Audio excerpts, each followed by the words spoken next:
The board will now come to order. Madam Clerk, please call the roll. Alderman True, Alderwoman Flowers, Alderman Bosley, Alderman Moore, Alderwoman Hubbard, Alderwoman Young, Alderman Conway, Alderman Ortman, Alderman Vollmer,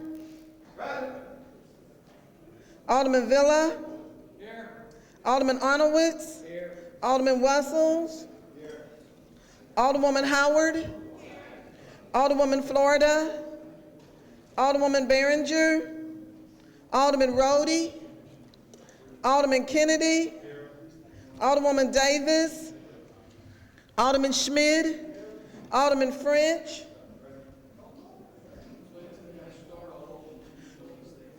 Alderman Boyd,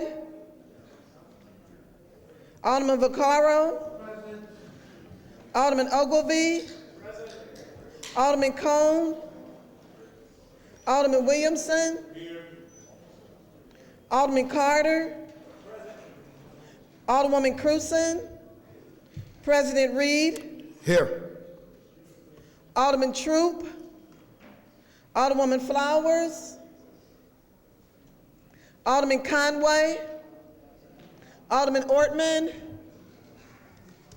Alderwoman Florida, Alderwoman Behringer, Alderman Rhodey, Alderwoman Davis, Alderman Boyd, Alderman Cone, Alderwoman Cruzen, 19 present. Quorum being present, I'll ask everyone in the chambers and the galleries who's able to stand to please rise for prayer. Before we begin prayer this morning and begin the board this morning, I'm going to ask everybody to join me in a moment of silence for Stan Musial. He's obviously, not just a legend here in St. Louis, but all across the United States. I think it's important to read off a couple of the stats. His career highlights included 24 All-Star games in 1943, 44, 46, 47, 48, 49, 50, 51, 52, 53, 54, 55, 56, 57, 58, 59, 60, 61, 62, and 63, and some of them he was on there twice. Three-time World Series champion, 1942, 44, and 46. Three-time National League MVP, 1943, 1946, and 1948. Seven-time National League batting champion, 1943, 46, 47, 50, 51, 52, and 57. St. Louis Cardinals retired his number 6.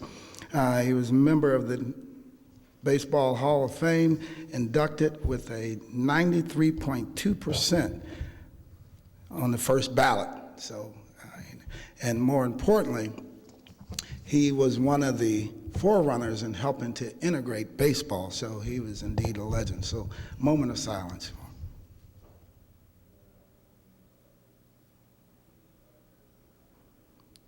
Giving all honor to God, Almighty God, source of all authority, we humbly ask guidance in our deliberations and wisdom in our conclusions. Amen.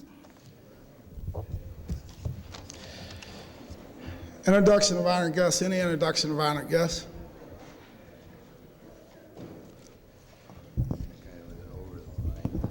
Alderman from the 24th. Thank you, Mr. President. I'd like to welcome Luke Sappa, intern from St. Louis University.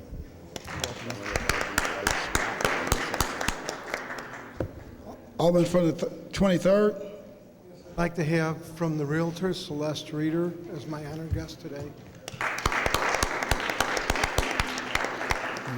Alderman from the 13th. Thank you, Mr. President. I'd like to introduce two special guests, Brendan Hans from Troop 104, St. Stephen's Boy Scout Parish. He's a first-class Boy Scout, and his father, Jeff.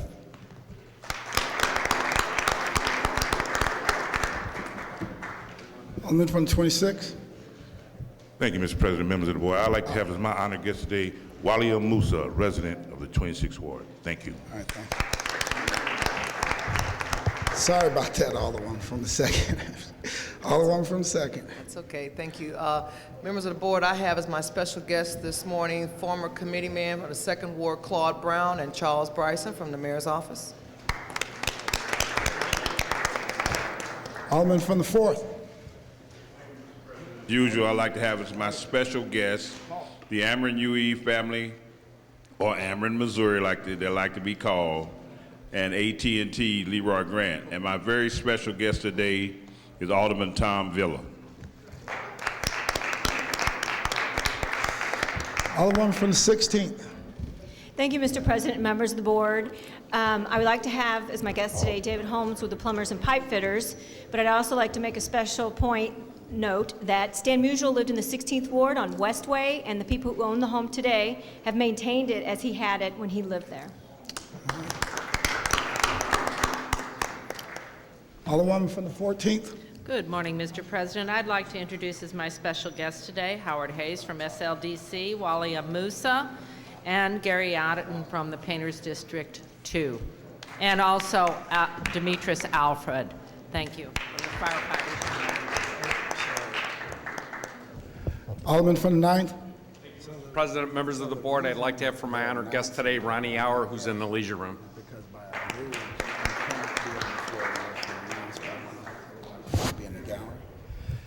Any further announcements? Any further announcements?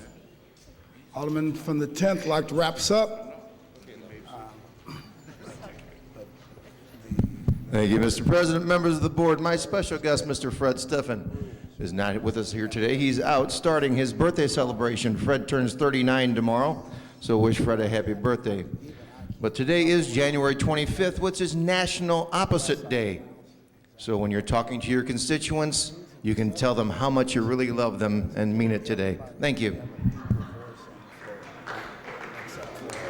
Residents, they can't, the public at large cannot speak on the floor, so the only people that could engage in discussions are members of the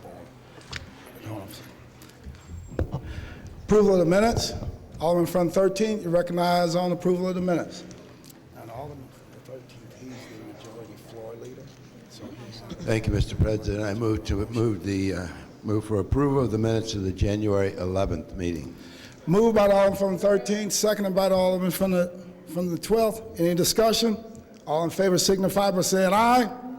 Opposed, motion carries. Report of city officials. Report of city officials can be found in sections A, B, and C of the agenda and have been placed in all aldermen's mailboxes. Like the mayor's appoint somebody to the board, or I'm appointing somebody to the board, or general things. That's what we do in the report of city officials. We've dispensed with line item 7. Would anyone like to take any bills off of any of our informal calendars? Would anyone like to take any bills off of any of our informal calendars? We dispense with line items 8 through 10, first reading of board bills. Board Bill 290, sponsored by Alderman Kennedy, an ordinance repealing ordinance 69006, and in lieu thereof enacting a new ordinance prohibiting the issuance of any package or drink liquor licenses for any currently non-licensed premises within the boundaries of the 18th Ward Liquor Control District, containing an emergency clause. Board Bill 291, sponsored by Alderman Villa, an ordinance designating a portion of the city as a redevelopment area known as the Carondelet Coke Redevelopment Area pursuant to Real Property Tax Increment Allocation Redevelopment Act, containing a severability clause. Board Bill 292, sponsored by Alderman Kennedy, Schmid, Conway, and Cone, an ordinance authorizing the city to enter into an intergovernmental cooperation agreement with the Metropolitan Sewer District and the St. Louis County, and to expend municipal revenues for the purpose of commissioning a disparity study, containing a severability clause. Board Bill 293, sponsored by Alderman Ogilvy, an ordinance prohibiting the issuance of any 3 a.m. closing permits for any currently non-3 a.m. licensed premises within the boundaries of the 24th Ward Liquor Control District, containing an emergency clause. Board Bill 294, sponsored by Alderwoman Hubbard, an ordinance authorizing the Board of Public Service to enter into a cost apportionment agreement with the Missouri Highways and Transportation Commission for the city to contribute funding to the commission for the installation of aesthetic lighting on the new Mississippi River Bridge, containing an emergency clause. Board Bill 295, sponsored by Alderman Boyd, an ordinance repealing Section 1 Part 86.040 of Ordinance 56716 pertaining to the opening of bids and enacting a new provision on the same subject matter which allows a local bidder to match the lowest bid when the lowest bid is from a non-local bidder, enacting a new provision on the same subject matter containing a severability and effective date clauses. Board Bill 296, sponsored by Alderman Kennedy and Alderman Moore, an ordinance directing the Director of Streets to temporarily close, barricade, or otherwise impede the flow of traffic on Vanderventer Spur at the north curb line of Dr. Martin Luther King Drive and on the south curb line of the east-west alley between Dr. Martin Luther King Drive and Aldine, and containing an emergency clause. Board Bill 297, sponsored by Aldermen and Alderwomen, Alderman Kennedy, Cone, President Reed, Troop, Flowers, Bosley, Moore, Hubbard, Davis, French, Boyd, Carter, Williamson, Vaccaro, Arnowitz, and Schmidt, an ordinance repealing ordinance 68412 and enacting in lieu thereof an ordinance pertaining to city public works projects, tax increment financing projects, and St. Louis City bonded projects containing definitions, construction, workforce development, and compliance fees, implementation and administration, waivers, exceptions, non-compliance, non-discrimination policy requirements, reporting requirements, severability clause, and an effective date. That's the extent of our first readings. Alderman from the 18th. Yes, Mr. President, members of the board, I would move to suspend the rules for introduction of the aforementioned bills. Moved by the Alderman from the 18th, seconded by the Alderman from the 20th. Any discussion? Madam Clerk, please call the roll. Alderman Troop, Alderwoman Flowers, Alderman Bosley, Alderman Moore, Alderwoman Hubbard, Alderwoman Young, Alderman Conway, Alderman Ortman, Alderman Vollmer, Alderman Villa, Alderman Arnowitz, Alderman Wessels, Alderwoman Howard, Alderwoman Florida, Alderwoman Behringer, Alderman Rhodey, Alderman Kennedy, Alderwoman Davis, Alderman Schmid, Alderman French, Alderman Boyd, Alderman Vaccaro, Alderman Ogilvie, Alderman Cone, Alderman Williamson, Alderman Carter, Alderwoman Cruzen, President Reed, Aye. Alderman Conway, Alderman Arnowitz, Alderwoman Davis, Alderman Vaccaro, Alderman Williamson, 25 aye votes. By a vote, you sustain the motion from the Alderman from the 18th and first read the aforementioned bill. Reference to committee. The following board bill was reported to Transportation and Commerce Committee, Board Bill 292. To the Legislation Committee, Board Bill 297. To the Street Committee, Board Bill 296. To the Housing Committee, Board Bill 291. To the Public Safety Committee, Board Bills 290 and 293. And to the Ways and Means Committee, Board Bills 292, 294, and 295. That's the extent of reference to committee. Second reading. Following board bills were reported out of the Housing Committee. Board Bill 218, Committee Substitute, sponsored by Alderman Rhodey, Kennedy, and Alderwoman Cruzen, an ordinance recommended by the Planning Commission to provide for the establishment of the Central West End Forum-based district containing a severability clause and an effective date clause. Board Bill 246, sponsored by Alderman Troop, an ordinance recommended by the Planning Commission to change the zoning of property from B, two-family dwelling district, and F, neighborhood commercial district, to the B, two-family dwelling district only in City Block 4494 for property at 3100 through 18 North Kings Highway, containing an emergency clause. The following bills were reported out of the Streets Committee. Board Bill 103, sponsored by Alderwoman Davis, an ordinance recommended by the Board of Public Service to conditionally vacate travel in an irregular portion of Compton adjacent to City Block 2161, beginning at Shoto. Board Bill 239, sponsored by Alderwoman Davis, an ordinance recommended by the Board of Public Service to vacate public surface rights for travel on Virginia Avenue from Caroline Street northwardly 320 feet to a point beginning on the northern right-of-way line of Rutgers Street and a portion of Virginia Avenue previously. Virginia from Caroline Street southwardly 124 feet to a point beginning the northern right-of-way line of East-West Alley in City Block 2157 North and 2166 in the city. Board Bill 260,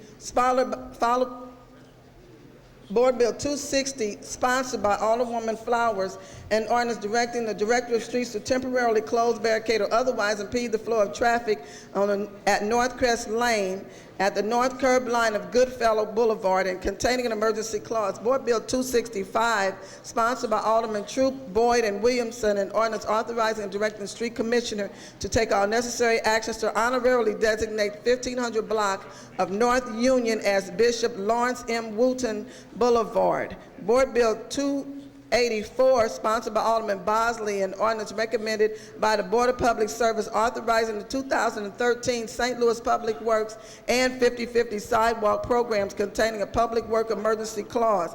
Board Bill 285, sponsored by Alderwoman Flowers, an ordinance recommended by the Board of Public Service authorizing and directing the Department of Streets to enter into a contract between the city and Union Electric Company for street and outdoor lighting services for certain facilities within the territorial limits of the city and containing an emergency clause. Board Bill 289, sponsored by Alderwoman Behringer, an ordinance recommended by the Board of Public Service to amend Section 1 of Ordinance 69237, revising the legal description of the East-West Alley in City Block 6190, bounded by Chippewa, Donovan, and Lansdowne. That's the extent of our second readings.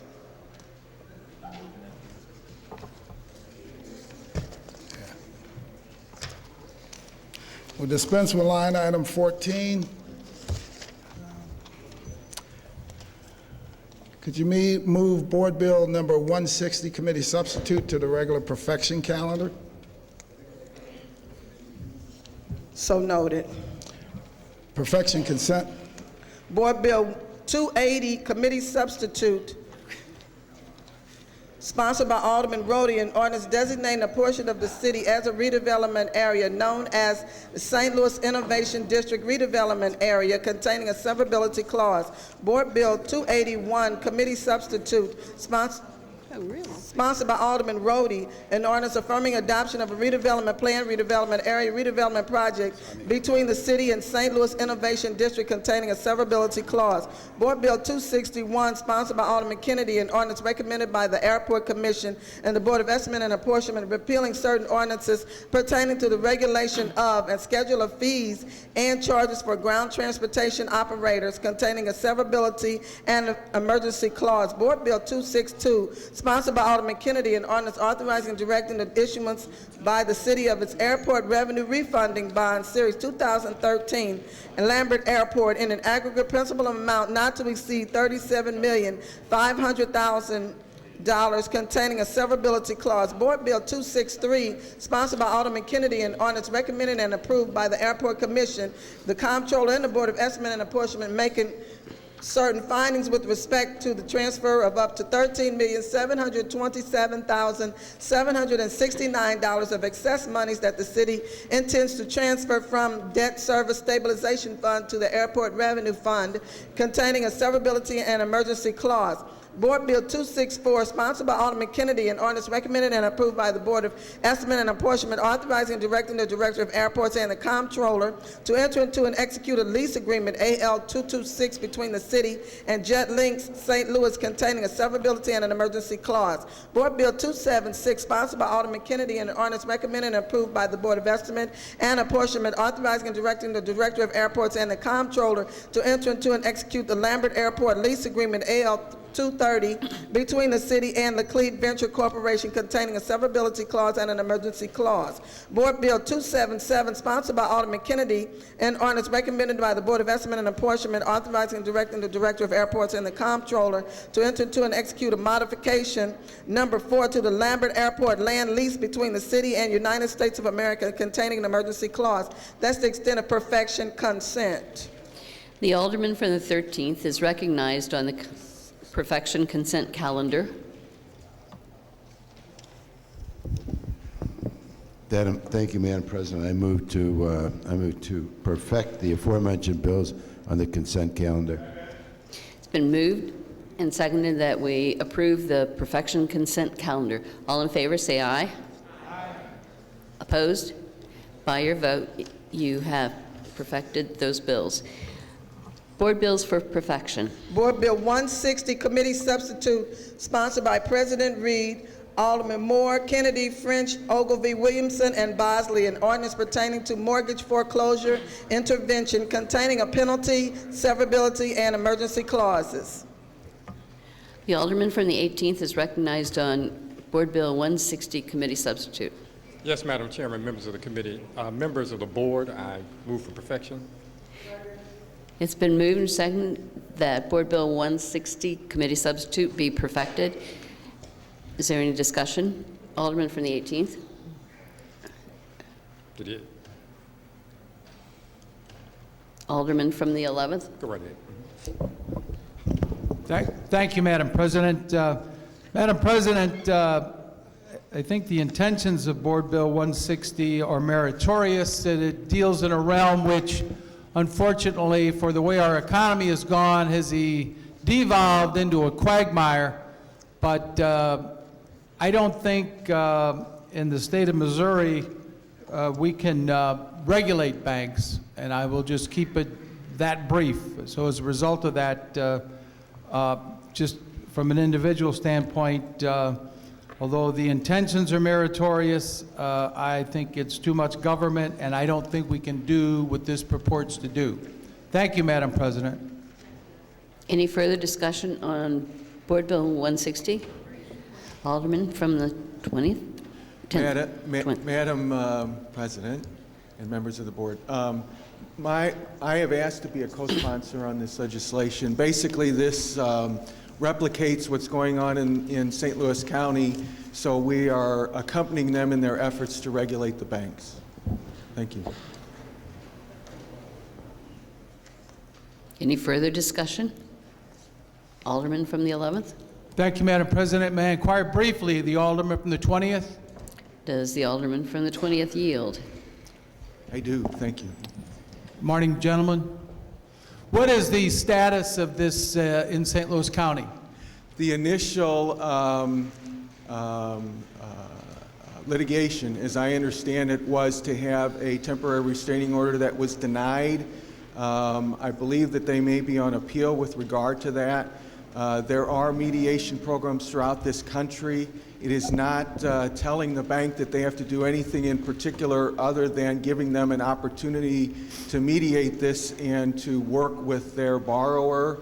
If they choose not to do so, there's a provision they have to still pay and they don't get that money back. But these sorts of programs, which were defined by a professor at St. Louis University in the law school, let us know that there are such programs throughout the country. I'm not sure that all of these are going to be successful. However, this allows the borrower to opt in, so the chances of success are greater than when the borrower is compelled to participate in this. Basically, this is an opportunity, sort of a Hail Mary pass, to allow the institution that has been lending this money and now wants to foreclose. It gives that opportunity for them to talk before somebody's thrown out of their house. So it is safe to say that the St. Louis County proposed ordinance is being litigated?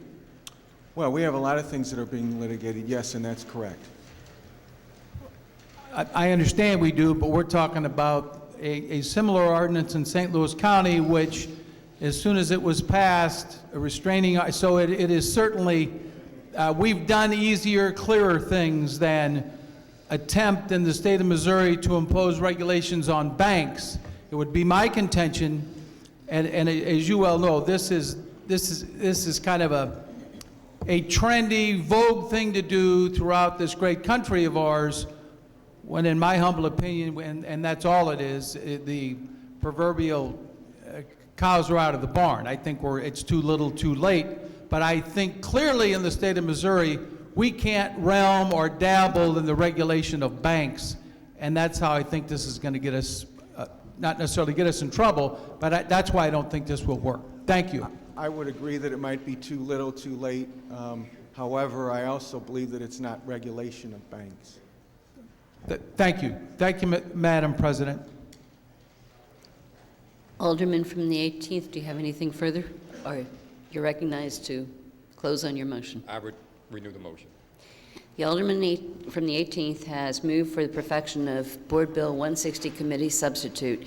It's been seconded. And all those in favor, please say aye. Aye. Opposed? No. The ayes have it. That's the extent of board bills for perfection.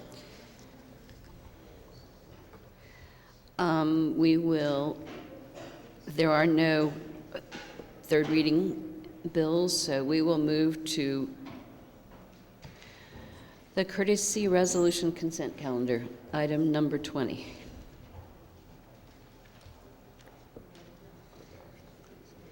I move for the adoption of the courtesy resolution consent calendar.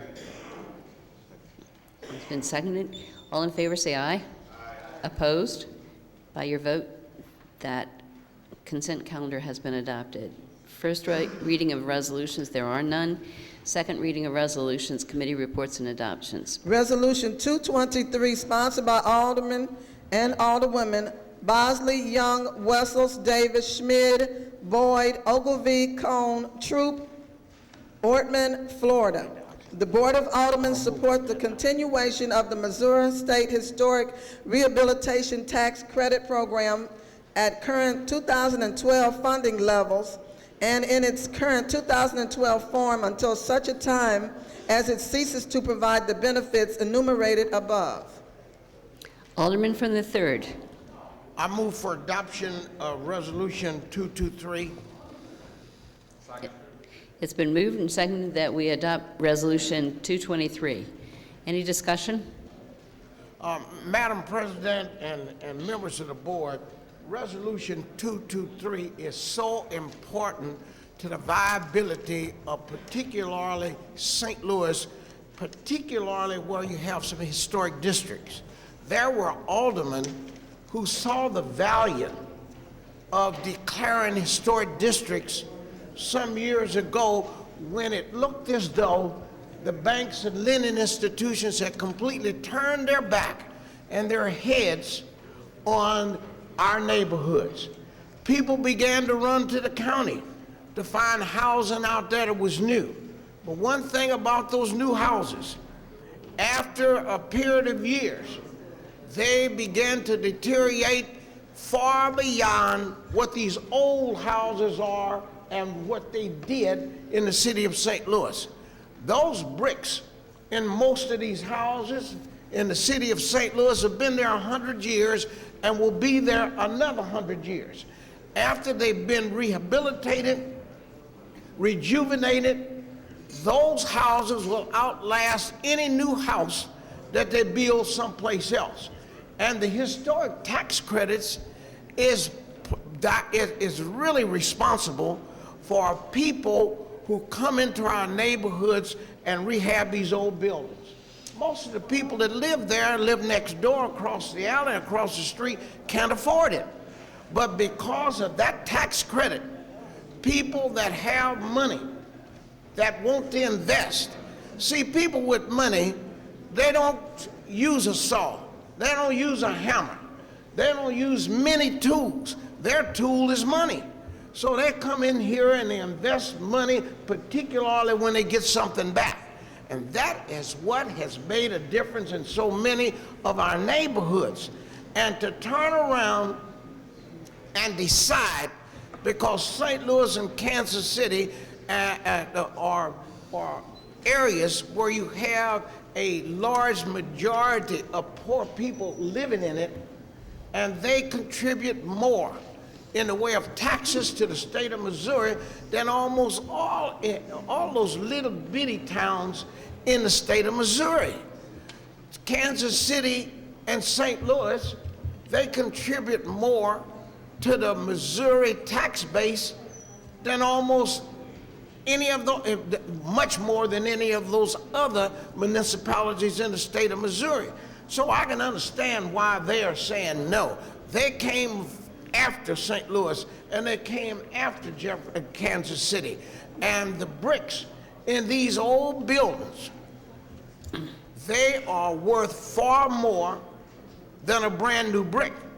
That is why it's so important that we continue the rehabilitation and the viability of these neighborhoods, and this tax this historic tax is so important, because that's what brings people with money into our neighborhoods that want to make more money, want to put their money to work and rehab all these old buildings. And when you look at some of the old buildings after they've been rehabbed, they are far more beautiful than some of these new buildings that they build. And shortly after that, 20, 30 years from now, those buildings look older and worse than some of those buildings that were built back there in the 1800s. So we need to be able to say to the governor that we need those historic tax credits. Those historic tax credits have made a tremendous difference in people wanting to come into our neighborhoods and invest and rehabilitate these buildings.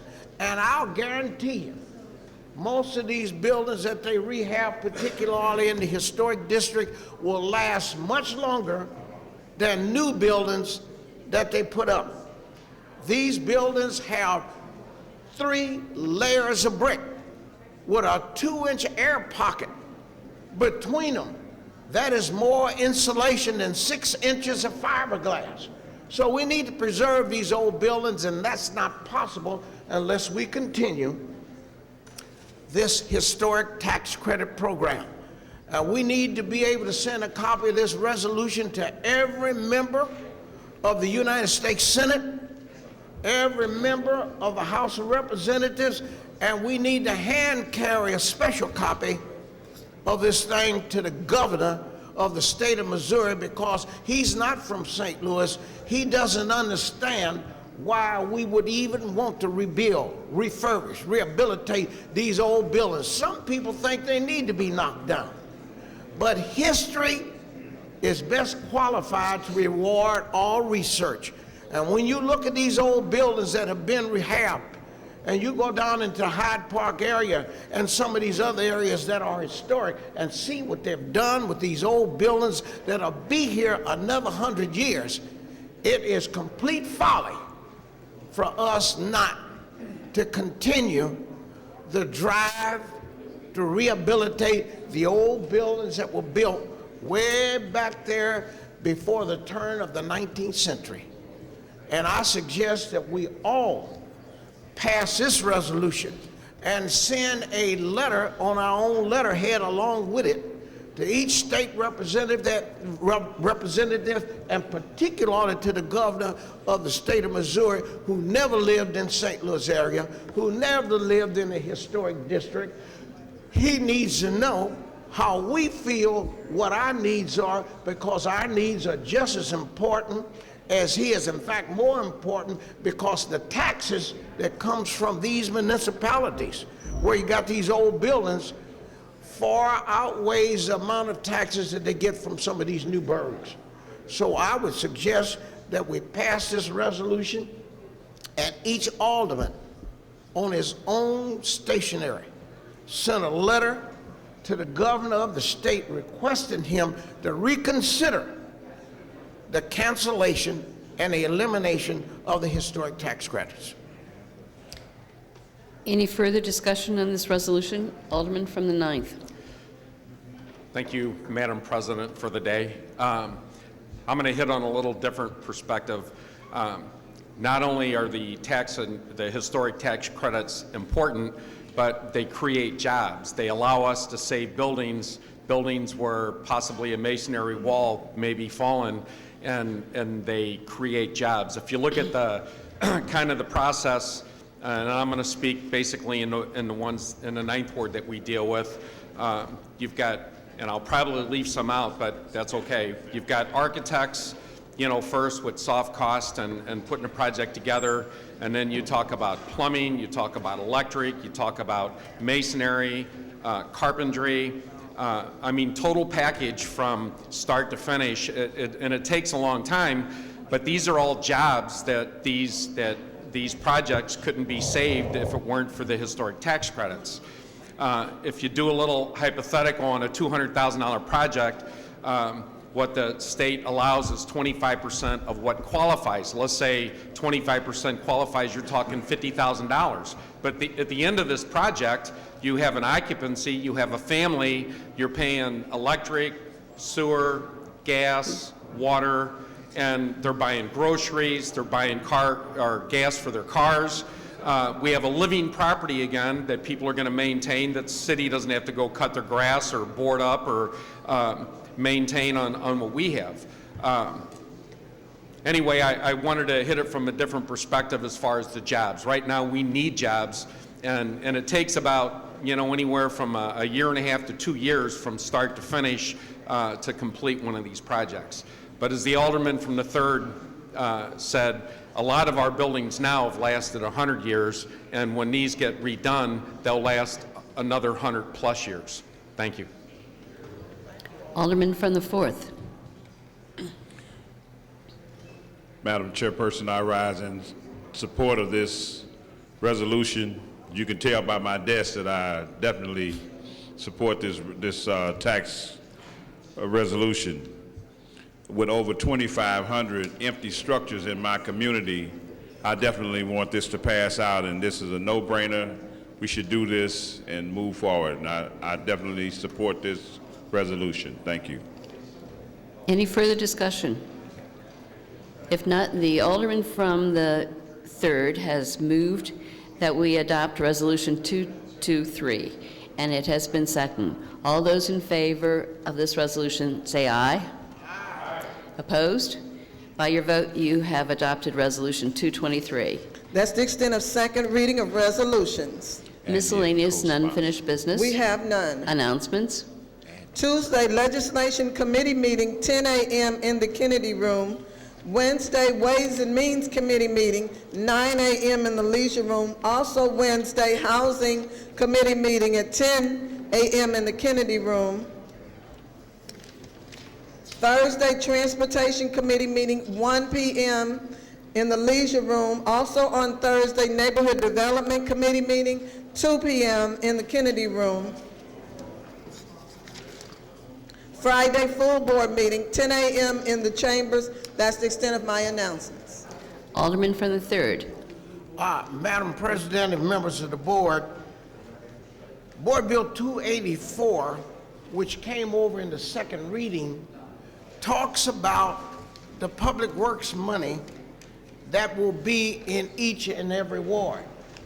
We need to put some very specifics of what it is that each alderman wants to do with that money. If you do not, and that money sits there is a big chance that it may be used to balance the budget next year. So I would suggest that the streets will meet next Thursday at 11 o'clock, and all of the alderpersons that got the $88,000, which was all of us, should come with a plan of what it is you're going to do with that money. If you don't have something specific, just say you're going to put it in sidewalks. You can always change it. But unless you have something specific to tell the street department, those dollars will sit up there unappropriated, and they will become, let's say, they will become an idea of those that are going to prepare the budget next year of how they can do some other things with that money. So I suggest that you figure out what it is you want to do with that money, And at the meeting next Thursday at 11 o'clock, let's talk about it. Let's send letters to the street department. You don't have to tell us, the street, committee, what it is you're going to do with your money, but you need to send letters to that street department.